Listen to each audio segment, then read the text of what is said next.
My name is Arabella. I am 33 years old. I have a husband.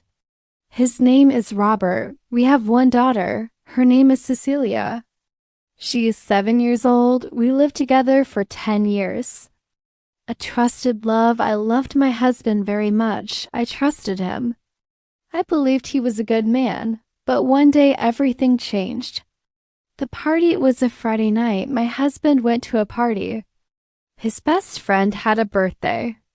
Robert told me I will come home late. I said, okay. I stayed at home. I was a little sick and wanted to rest. At the party, his ex-girlfriend was there too. I did not know this. He did not tell me. The confession the next morning, Robert was quiet. He sat in the kitchen looking sad. I asked, what's wrong? He said, Arabella, I need to tell you something. Then after a moment, he said, I kissed my ex-girlfriend last night. I was drunk. She came close. I didn't stop her. It just happened. I could not believe it. I said, what do you mean just happened? He said, it was a mistake. Only one time. Please forgive me. Heartbreak and anger, I was very angry. I cried. I shouted. I said bad words. My heart broke. I felt pain inside. I said, leave this house. I took his bag. I opened the door. I said, go away, and he left. This house is mine. I bought it before marriage, so I had the right to ask him to go. Our daughter was not at home. She was at my parents' house. I was happy she didn't see our fight. Pleading for forgiveness. After that, Robert sent me many messages. He called many times. He said, I love you. I'm sorry. Please give me one more chance. But I didn't answer. Then his mother called me. She said, Arabella, please don't be angry. All men make mistakes. My husband also had a girlfriend, but I stayed. Now we are okay. I said, no, I don't want to live with a man who kisses other women. She said, think about your daughter. A child needs her father. I said Cecilia can still see her father, but I don't want him as my husband. Standing firm, some people say I'm too serious. Some people say I should forgive him, but I don't want to. I don't want to sleep next to a man who kissed another woman. I feel hurt. I feel dirty. I feel alone. I still love him, but love is not enough. Trust is more important. And he broke that trust. Now I live alone with Cecilia. I am not happy, but I am calm. No more lies, no more pain. The doorstep plea. The next day, Robert came to the house. He stood at the door looking very sad. He had flowers in his hands. He said, please, Arabella, let's talk.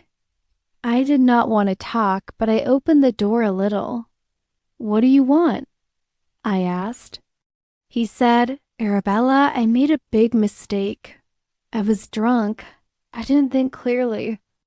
I love you. I love Cecilia. Please forgive me, I said. You kissed another woman. That is not love. That is cheating.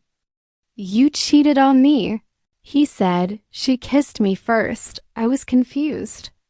I didn't know what to do. It was only one kiss, nothing more. I looked at him. I felt so tired, so hurt. I said, Robert, you had a choice. You could say no, but you didn't. You kissed her back. That's enough for me. He began to cry. He said, I don't want to lose my family. I said, you lost us when you kissed her. Robert left the flowers near the door. Then he walked away. Sleepless nights and memories. That night I could not sleep. I thought about everything. I remembered our wedding. I remembered the day Cecilia was born. I remembered how kind Robert was when I was in the school.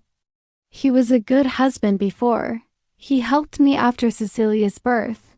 He cooked food. He cleaned the house. He loved our baby. He loved me too, but now I don't know this man. He is not the same. I asked myself, can I forgive him? Can I forget that kiss? Can I trust him again? The answer was no. My heart still hurt. My head was full of questions. I felt angry. I felt sad. I felt alone. But deep inside, I also felt strong. I felt proud. I knew I did the right thing. Persistent messages and a mother's resolve. A few days passed. I still didn't answer Robert's calls. I needed time. I needed space. I needed peace, but he didn't stop. He sent messages every day. Arabella, I miss you. Arabella, I am sorry. Please let me come home. One day he sent a long message. He wrote, I can't sleep. I can't eat. I love you and Cecilia. I made a mistake, but I didn't stop loving you. Please let's fix this. Please don't leave me. I read the message. My hands were shaking. My heart hurt. I still loved him. But I could not forget what he did. That night I cried again. I held Cecilia's hand while she slept. I looked at her face. She was so peaceful, so innocent. And I thought, what kind of example do I want to give her?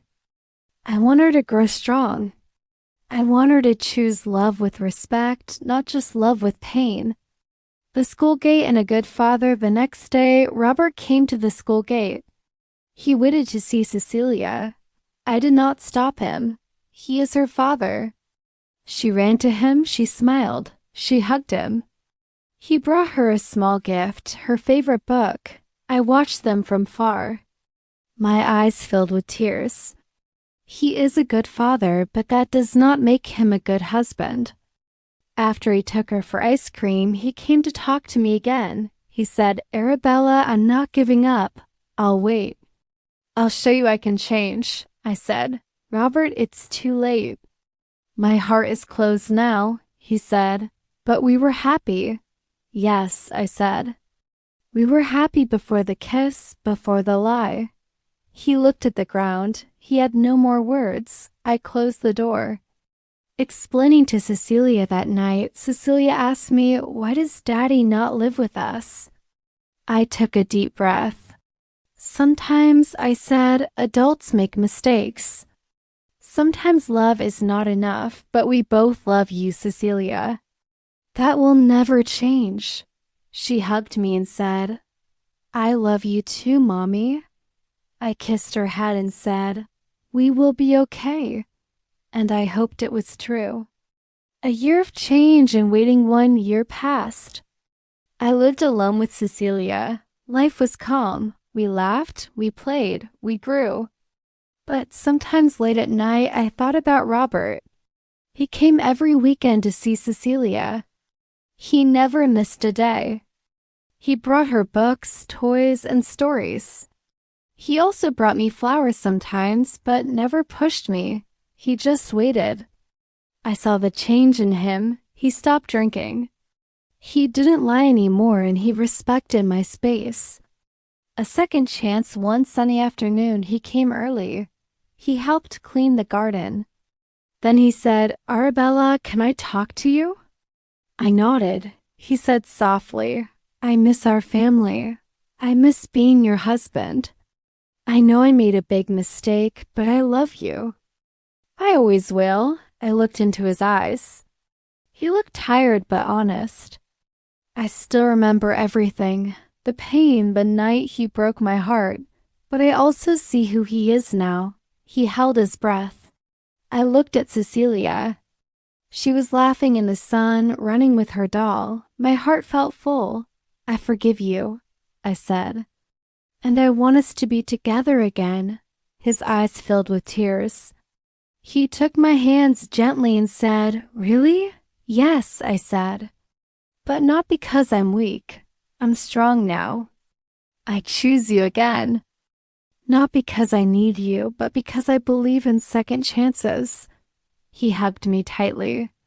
Cecilia ran over and shouted, Mommy, Daddy, are you happy? Yes, I whispered. We're happy now. A family rebuilt, we are a family again. Not a perfect one, but a real one built on truth, love, and a second chance. Sometimes in life, people make mistakes. But if someone is truly sorry and changes, love can return, hearts can heal, and families can find their way again.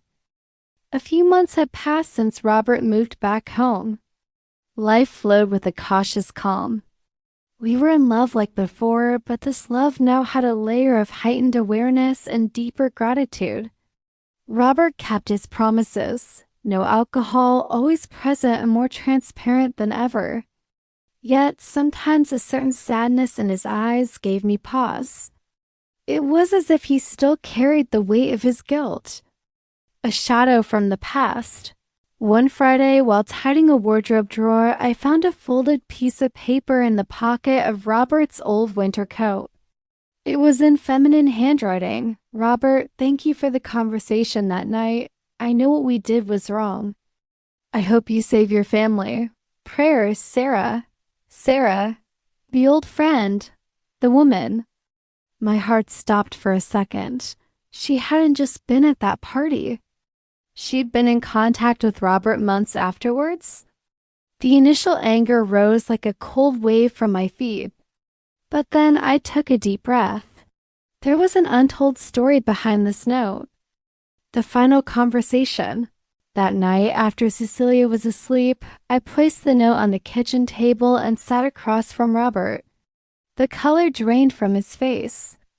"Arabella, I can explain," he began, his voice trembling. I stayed silent, allowing him to speak. He recounted how Sarah, a few weeks after the party incident, had come to his office to apologize in person. She was also remorseful and had spoken about the turmoil in her own life of failing marriage. They had spoken for only 10 minutes, and Robert had told her he was fighting to save his family and that they must never see each other again. Sarah had secretly slipped this note into his coat pocket, and Robert had been unaware of its existence. "I didn't tell you because I was afraid I'd ruin everything again. I was afraid of shattering your fragile new trust in me. That was another mistake. I should have remained completely honest. Another choice." I looked into his eyes, filled with tears and fear. My anger gave way to a profound sadness, and then to a clear understanding. Our past held two major mistakes, his kiss and my secrecy. For an entire year I had insisted on honesty. I had built my strength on the principle that truth was our only foundation. Now the test was before me again. Could I embody the forgiveness I had chosen? Could I differentiate between a malicious lie and a fearful omission? I reached across the table and took his hand. "Robert," I said, my voice steady, "this note hurts. The secrecy hurts. But you told me the truth tonight without me having to force it. That counts." I took a deep breath. Our second chance isn't about building a perfect history. It's about building a truthful present. From now on, every shadow, every fear, every old note comes into the light with me. Do you understand? He nodded, tears finally falling. "I swear it," he whispered. No more shadows. Building in the light. The next morning felt different. A lingering ghost had been confronted. We didn't just move on. We actively began to build our new marriage with deliberate tools. We started having weekly check-ins over coffee, a safe space to voice tiny irritations, fears, or appreciations before they could grow. We also began a new tradition with Cecilia. Family gratitude night every Sunday, where we each shared one thing we loved about our family that week. Hearing Cecilia say, "I'm grateful Daddy helps with my science project," or "I'm grateful Mommy makes the best pancakes," filled our home with a tangible, spoken warmth. Robert suggested couples counseling to navigate the deeper layers of trust, and I agreed. It wasn't easy. In those sessions, we dug into the insecurities that had made him seek validation that night and my own fears of abandonment. But we dug together. The unforeseen test. The real test came unexpectedly about 6 months later. I received a friend request on social media from Sarah. My stomach tightened. I showed it to Robert immediately. He looked at the screen, his expression calm but serious. "That's your decision," he said. "But whatever you choose, I will support. And if you want, I will tell you everything about our past relationship, so there are no mysteries left for you to imagine." I chose not to accept the request, but I did send her a private message. "I know about your note. I've chosen to forgive Robert and rebuild my family. For that to work, we need to leave the past in the past. I ask that you respect our boundary and have no further contact. I wish you peace." She read the message and did not reply. A boundary calmly set and firmly held. A different kind of happy. Now, as I write this, another year has passed. We are not the same people we were before the kiss. That naive, unquestioning love is gone. In its place is something more resilient, a chosen love. It is a love that has seen the darkness and decided to keep the lights on, fiercely. It is a love that knows forgiveness is not a one-time event but a daily practice. It is a love that understands trust isn't just given. It's built brick by brick through consistent, truthful actions. Sometimes when Robert brings me tea without asking, or when I see him patiently helping Cecilia with her homework, I feel a surge of that old, simple affection. But layered over it now is a profound respect for him, for his journey of change, and for myself, for my journey of strength. Cecilia, now 9, recently drew a picture of our family. The 3 of us were holding hands under a large, bright sun. She had written at the top, "My family strong." She doesn't know the full story of the storm we weathered, and she doesn't need to yet. What she feels and what we have built is the result, a home not just of love, but of integrity. A home where mistakes are acknowledged, wounds are healed, and love, once fractured, can become more beautiful in its mended places, like a piece of kintsugi pottery, where the gold-filled cracks tell the story of its survival and make it uniquely precious. If you like this story, please like, share, and subscribe.